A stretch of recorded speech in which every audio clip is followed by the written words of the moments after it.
Welcome to Comforting Closure, Conversations with a Death Doula. I'm your host, Traci Arieli.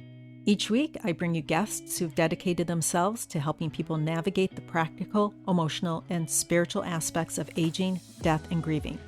Grab your favorite warm drink and settle in for an enlightening conversation that aims to demystify and destigmatize these natural, yet often unspoken aspects of our human journey.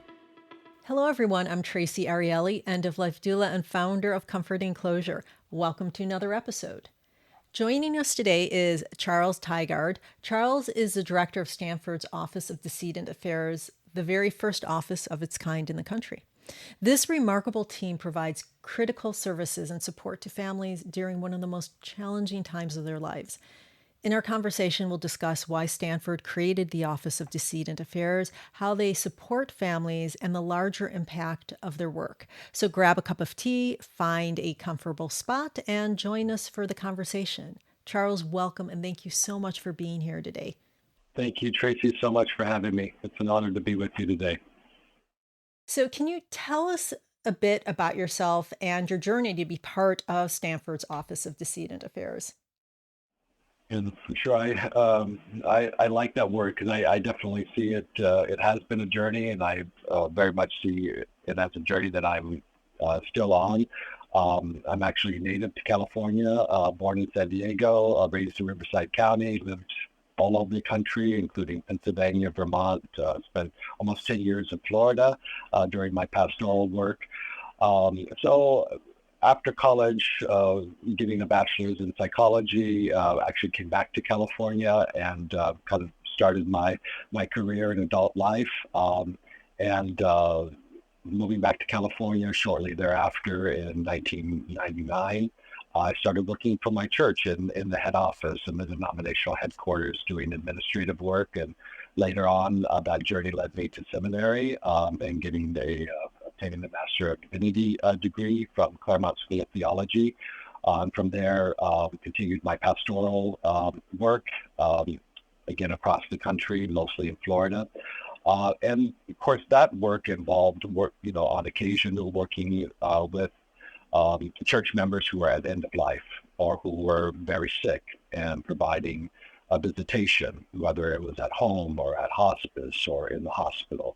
And then on occasion, officiating and planning funeral services for church members. And that was a big part of my work in ministry when I was in Florida, working with a community of older adults, and so often present in end-of-life situations, unfortunately, one of the members of our congregation had died, whether, again, that was at home or at a nursing home or in hospice, so had a kind of a variety of experience in different settings. And then really chaplaincy was calling to me. I think part of that calling to chaplaincy was doing more of that work at end of life and at time of death. And typically professional chaplains working in healthcare settings, whether again, that's hospice or in a hospital, they're really kind of a key link in that end of life journey and including at time of death. And so went back to chaplaincy, did my training at UCLA Ronald Reagan Medical Center, spent a year there, and then from there worked for a short period of time for Dignity Health in the North State before coming to Stanford. And then was part, as you said, of creating this entirely new department and team at Stanford, which launched 2 years ago. Can you give us an overview of what Stanford's Office of Decedent Affairs offers? Absolutely. I think the first and most important thing to know is that this is family-focused, patient-centered care. And unfortunately, when a patient is approaching end of life, or unfortunately they have died, our caring doesn't stop. And so this department, this new team, is really a continuation of that care, really under interdisciplinary approach. So working very closely, as I said, with chaplaincy, with social work, with our nursing teams, with the autopsy service, if that's something that the family is interested in. So it's really very much an interdisciplinary approach to care, and really a family-centered approach. Unfortunately, when a patient dies, we become at that point their point of contact. So any questions, needs, or concerns that the family may have when the death has occurred, we are there. We meet with the family in person while they're in the hospital. And we do that for every case, every death at Stanford Hospital or Lucille Packard Children's Hospital. And then we're available over the phone to meet with families, to consult, to address any questions, needs, or concerns, and really to help guide and help them navigate this process, and obviously during a very difficult, heartbreaking time. We're meeting families on some of what might be the most difficult days of their lives. And then on top of that, they have to navigate what's next, funeral arrangements, etc. And we are here to partner and help them navigate that process. That's a tall order because Stanford is a big hospital, and I've been to your office, and I know that it is a small to medium sized team. So you undertake a lot. So thank you. What prompted Stanford to create this service? That's something that's rare in a hospital. Yeah, it really was a process, conversation with our leadership and stakeholders across the Stanford institution that really was nearly a 2-year process. So there were a number of things that happened. One is Stanford opened a new hospital in 2019 at 500 Pasteur Drive. The other thing, in addition to the new hospital facility, is that the Stanford healthcare system really is just growing across the Bay Area and beyond. And so part of that, and then during that same time frame, so 2019, a new hospital was opened, and in 2020, the pandemic happened. So all of those things happened essentially within the course of a few months. And then that summer of 2020, the hospital, both Stanford Hospital and Lucille Packard Children's Hospital, started a conversation with our high-level executive leadership on what we could improve, and part of around the space of decedent affairs specifically. And part of that assessment work was looking at what other academic medical institutions were doing across the country.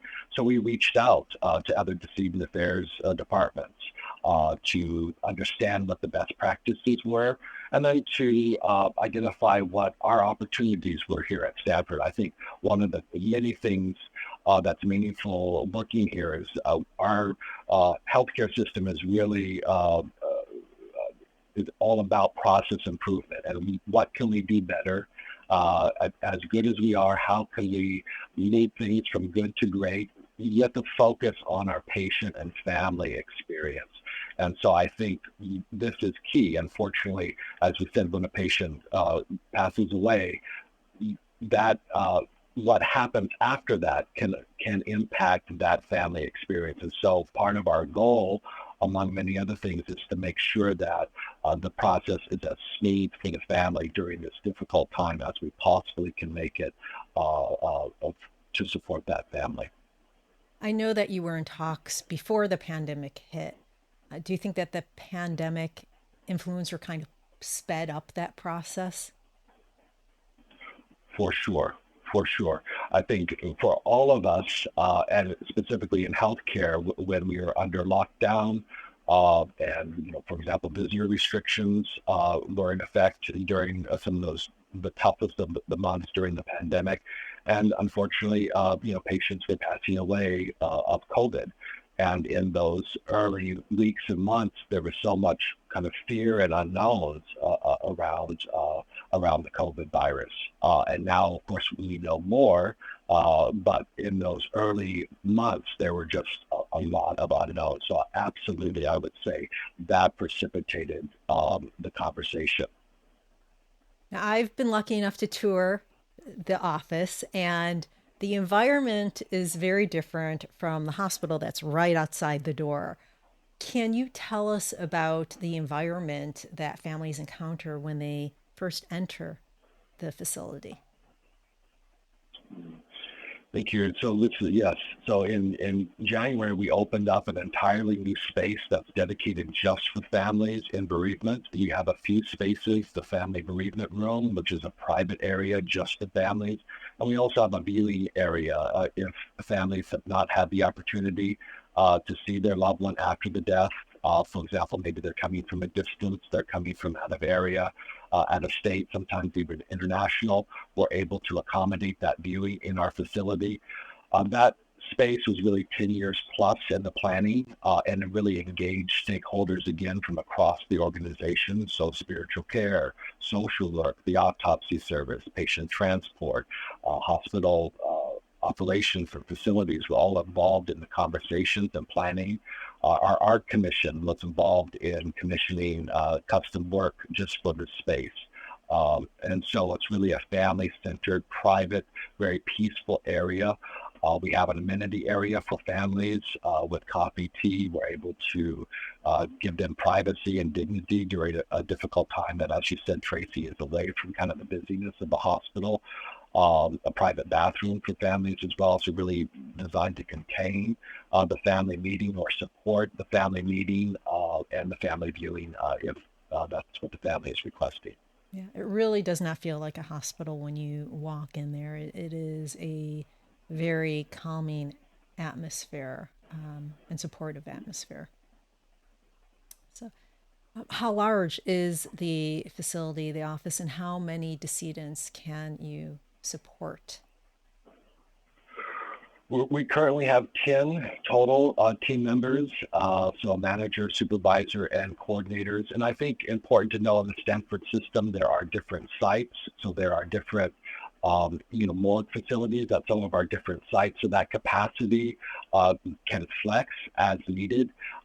Our facility on the Palo Alto campus supports Stanford Hospital, Lucia Packard Children's Hospital. It also supports the various research autopsy programs at Stanford as well.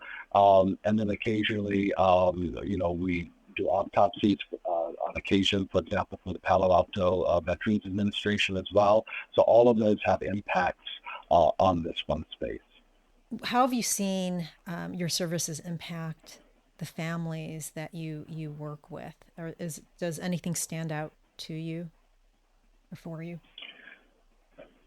I think what I know is the impact has been significant. Families are very grateful to know that we are here to support, to partner, to help them navigate. Our goal is to provide comfort to the family during a very difficult time and also to provide clarity. Here are the next steps. Here are the resources available to you. Here's how we can support you. And really let the family take the lead in that conversation. Every family, what their needs and concerns are differ. So really, it's a family-centered, family-focused approach, and letting the family take the lead in those conversations. Sometimes families have a lot of questions around next steps. And other times families, for example, they may have been at bedside, sleeping in the room for several days longer, and they just want to go home. And so there may not be a whole lot of questions at that point, but when they are ready, we are here to help and support. So I think it's a significant difference and just really another layer of support for family members. I have two questions from that. The first one is, I know you're a chaplain, but you play a different role here. So, what role do you play, and your team members? When you said that we're all here to support, what kind of support is provided? That's a great question. Yeah, so for every passing, we meet with the family on site. Typically, that's in the patient room. Sometimes if there's a conference room available outside of the unit, that's appropriate. If the family requests that, we meet with them. And then we answer their questions, again, letting the family take the lead in that conversation. And we also provide written information that they can take home that's available in multiple languages that they can take home with them.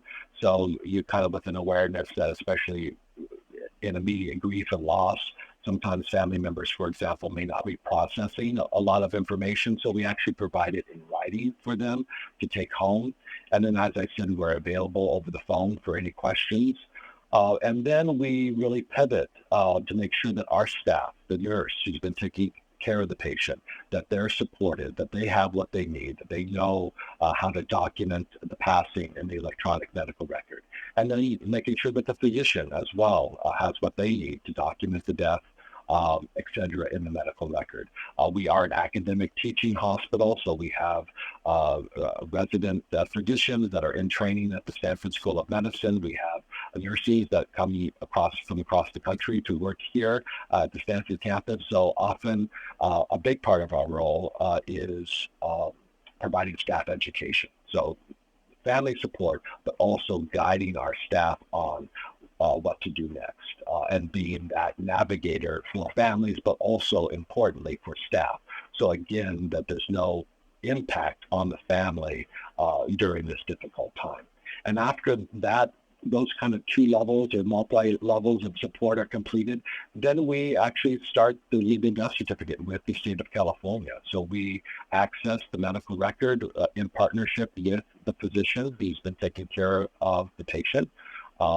Typically, that's the resident physician. And then we start the death certificate record. And with the goal of having that record completed and signed by the physician by the time the family has made the funeral home selection. So again, with the goal of making the process behind the scenes as seamless as possible. Some other examples of our support is we provide coordination around autopsy consenting. Every patient in the Stanford healthcare system, Stanford Children's Health, unfortunately, if they die and they would like an autopsy at Stanford, we provide an autopsy free of charge. We do not charge families at all for autopsy, which is something very unique in our system and something that at smaller community hospitals or in smaller systems is just simply not offered. Families always, of course, have the right to an autopsy, but that would be the family's responsibility to coordinate and potentially pay for the autopsy, which can be thousands and thousands of dollars. So it's something that we offer. Of course, it's the family's express right to consent or to decline autopsy, but it's offered for every case. So we initiate those conversations. And again, to make sure that the family's final decision is documented on the death certificate, but also in the patient's medical record. And then we provide all the coordination with the funeral home. So say, for example, the family has left. Let's say, for example, they're outside of the Bay Area. They've got home and they've made a funeral home selection. We then provide all of that coordination between Stanford and the funeral home as far as releasing the patient to funeral home care. So we provide essentially coordination from time of death all the way through the time we release the patient to the funeral home. And I also know that you promote organ donation and brain donation also. Can you talk about that? Yeah, so there are a number of opportunities, programs for donation. The primary one is through Donor Network West, which is the organ procurement organization, nonprofit, serving Northern California and parts of Northern Nevada as well. So it's Donor Network West would be the contact with families for example, organ donation or sometimes tissue donation. And absolutely, Traci, that's a good point. We coordinate that. So say, for example, the patient, and typically that's on someone's driver's license, they are a registered donor. And then Donor Network does an assessment, which is entirely independent of Stanford Healthcare. They do their own assessment, whether the patient is appropriate for organ donation or tissue donation, for example. And if that is the case, they are appropriate, they are an eligible donor, then Donor Network will reach out to the family for consent. Nothing in this process, very important to know, is done without the family's consent. And so Donor Network will reach out to the family will provide consent. Often that's done over the phone. And then Donor Network will send that consent paperwork to our office, the Office of Decedent Affairs, and then we coordinate. So for example, we don't want to release a patient, for example, to a funeral home if the patient has indicated that they would like to be a donor and they are appropriate to do so. So we want to make sure that the donor network is able to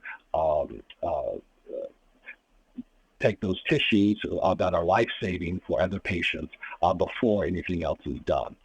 So we do all of that coordination between donor network, the coroner's office, autopsy, funeral home, etc. The other opportunity is the whole body donation program, which that's what you're referencing with those brochures that you saw. So that's the Stanford School of Medicine whole body donation program, and you can find more information about that by using your internet search Stanford whole body donation program, stanford.edu, for information on how someone can pre-register. And that's important. We like individuals and patients to be pre-registered. That way their wishes are communicated to the family in advance, and then that registration is kept in the Stanford School of Medicine system. And unfortunately, when the time of passing comes, again, it's a very similar process. The School of Medicine will do an assessment to see if the patient is appropriate for whole body donation, and if so, then they would be brought into the care of the Stanford School of Medicine. We live in a very diverse area, the San Francisco Bay Area. How does the Office of Decedent Affairs handle cultural and religious differences when it comes to end-of-life practices that the families bring with them? It's a great question. I think important to know is it's a patient's right and the family's right to have their cultural and religious needs met during their hospitalization. And that continues, as you said, through end of life and even after passing. So that is really done very much in partnership with, for example, the spiritual care service and social work. The ODA is part of that puzzle as well, but really making sure that the family's cultural and religious needs are met at end of life and then after. And really, again, assessing, meeting with the family, listening to what's important to them during its very difficult time for some families. It's having a religious ritual that's accommodated maybe through their the leader of their religious community, or through a professional chaplain at Stanford Hospital, or some other families want to dress or clean, even comb the hair of their loved one after a death, and that's absolutely encouraged and accommodated as part of our process. And really, as I said, the goal and kind of the centerpiece of what we do is really family-focused care, and to make sure that those religious and cultural needs are met. Another specific example, sometimes in the Muslim community or in the Jewish communities, families want a quick, expedited religious burial, sometimes the next day. And so that's an important part of our support. We do the best we can to make sure that death certificate record is ready when the family wants to facilitate the burial. And again, coordinating not only the death certificate, but making sure that death certificate gets to the funeral home so the funeral home can file it, and the patient can be buried or cremated according to the family's cultural and religious needs. You spoke about incorporating feedback from families, always improving. Can you share any changes or improvements that were made based on some of that feedback? Yeah, absolutely. I think a few points. We're in contact with our families, so even after passing, we are still available. Sometimes we get calls a year or two after a passing with families wanting to know, how do I obtain the death certificate? We don't stop caring, and there's no time frame or time limit on when we're available to our families after a passing. Every family gets a follow-up call from spiritual care 30 days after the death, just to check in, to see how they're doing, to see if maybe they need a grief referral or a referral to a local counselor, those kinds of things. So we're really checking in. Every family receives a survey just to give us feedback in real time on how we did, what can we improve, how can the communication between our physicians or nursing teams be improved, especially as you're talking about at that end of life, in those end of life situations. So I think that's important. I think a specific example that I can give you is actually about a year ago, actually it was a year ago this summer, in August actually, that we started an entire process improvement project around autopsy reports. So we talked a little bit about autopsy, and autopsy is offered for every patient. We've been able to pretty significantly improve the rates of autopsy at Stanford across both hospitals, the children's hospital and the adult hospital. So that's been an outcome of having our new department. And then the family, they know the autopsy has been completed. They've consented for the autopsy. The patient has been released to the funeral home, and the family is waiting for the autopsy report. And obviously that's an important report that they want to review and often discuss with their physicians once the report is final. And so in the previous state, the family had to request that through medical records, and there was a whole process. I don't know if anyone has ever tried to request your own medical records. It is a process. And so, and here in the context, in this specific example, obviously our families are grieving. Their loved one has just died. They want this report, but yet they have to follow these steps as part of our process, filling out an authorization to release medical records, etc. And it was to be in full disclosure, it was a pretty onerous process. And again, in the context of families who are grieving, and more than that, wanting access to this important information about their loved one.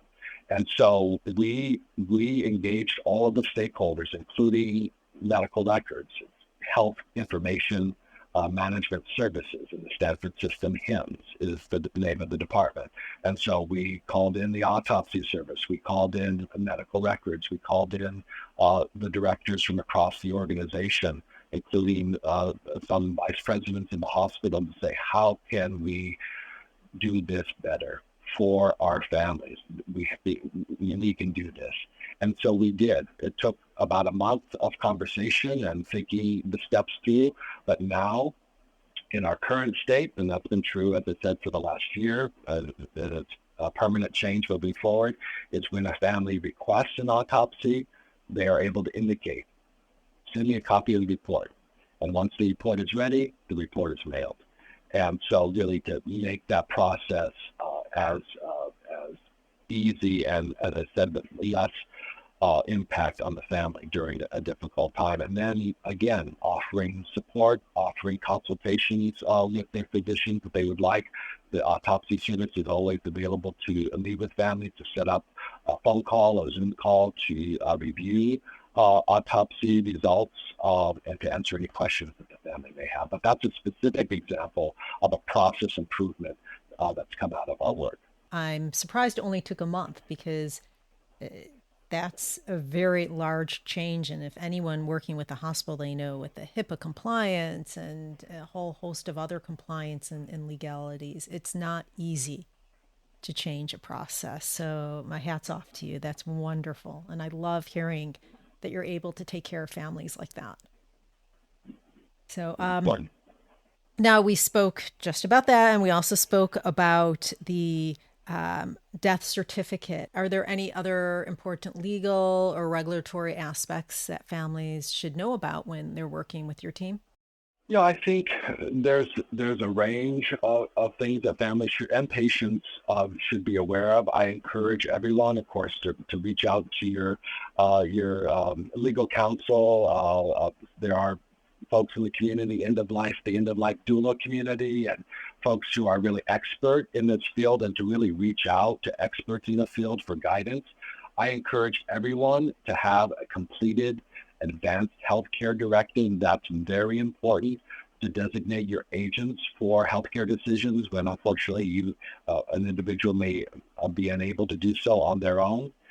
I think documenting those things in the advanced healthcare directive and having those conversations with your family members, those you love, those that are close to you, those that will be helping, that we're no longer here.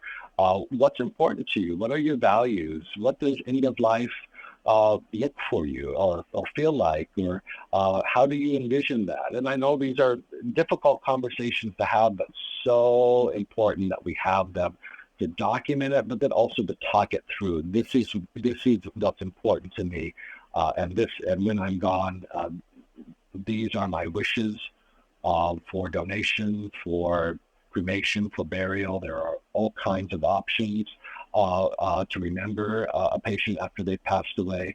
So I think to have those conversations, to document them, and to make sure that that healthcare directive is taken to your doctor's office at your next appointment and scanned into your medical record. It's a document that you want to make sure is accessible to your medical team, but also your healthcare agents.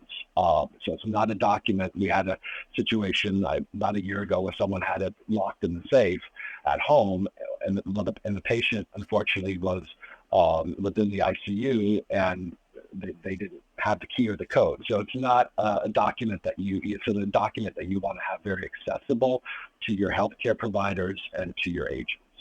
Yeah, thank you for mentioning that. I'm always talking about having those conversations.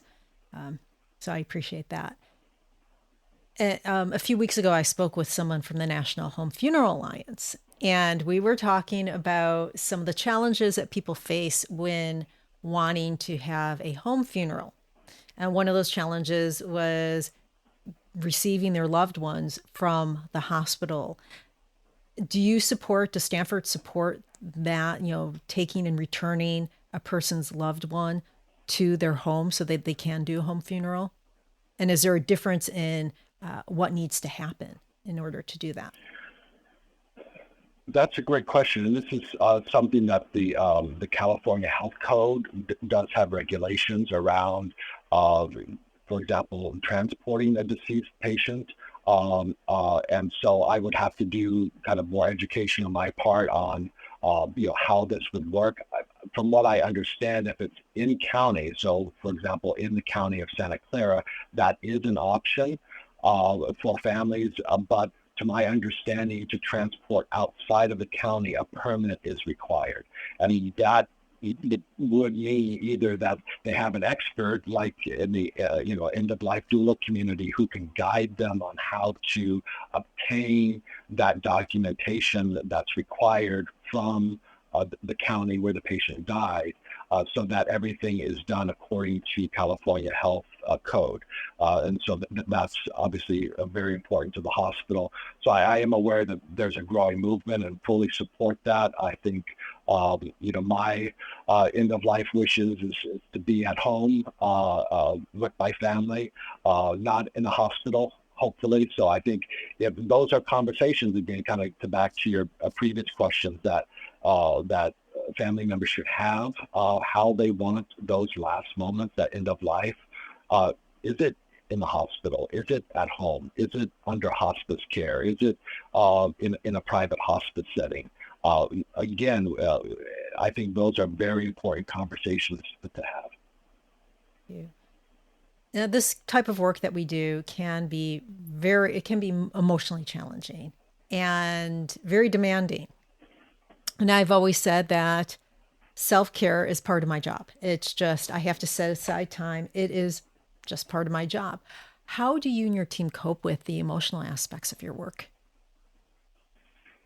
I completely agree with you, Traci, on that point. Self-care is not optional. I think now that I'm a little older and wiser in my life, I've learned that sometimes the hard way, that sometimes we talk about it as, as a nice to do. It's not. I think around sustaining ourselves, taking care of ourselves personally, spiritually, professionally, navigating that work-life balance. I think specifically on my team, where you really check in with one another, frequent communication, or, do you have 5 minutes for me to share just what happened and how it impacted me? And really doing that as a team with one another, checking in, communicating, debriefing our visits after a meeting with the family, sometimes debriefing after a hard phone call, because, we're sometimes, as we said, meeting families that look basically really difficult days and moments for them. I think all of the self-care pieces around exercise, eating right, for me, and I encourage my team members, stepping outside of the office, getting some fresh air, taking in the beautiful, weather that is the Bay Area that we're so lucky to have, taking a walk outside, doing those kind of very practical self-care things as part of our team. We have a website or kind of an internal website that has different resources around self-care. We have a whole employee wellness program, for example, at Stanford that employees can access as well.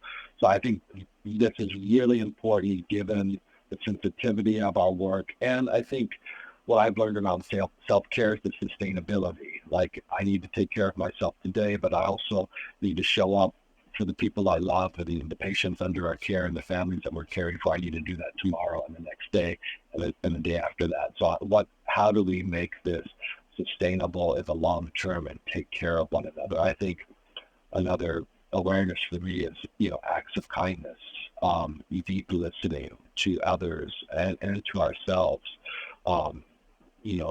Body scanning, what's going on with Charles right now, listening to ourselves, especially after sometimes it's a more difficult visit, what's going on here, and do I need to take 5 to 10 minutes to step outside or to do something different? So I think that's really key in the space of Decedent Affairs, but I think in healthcare, just across the board as well. Moving from tech to healthcare, that's one of the things I really delight in, that there is this balance of, hey, we're giving so much of ourselves. We need to make sure that we're healthy to be able to do that. So it's really front and center in healthcare, which is great. So Stanford was one of the first hospitals to invest in this type of service. How have other hospitals reacted to this initiative?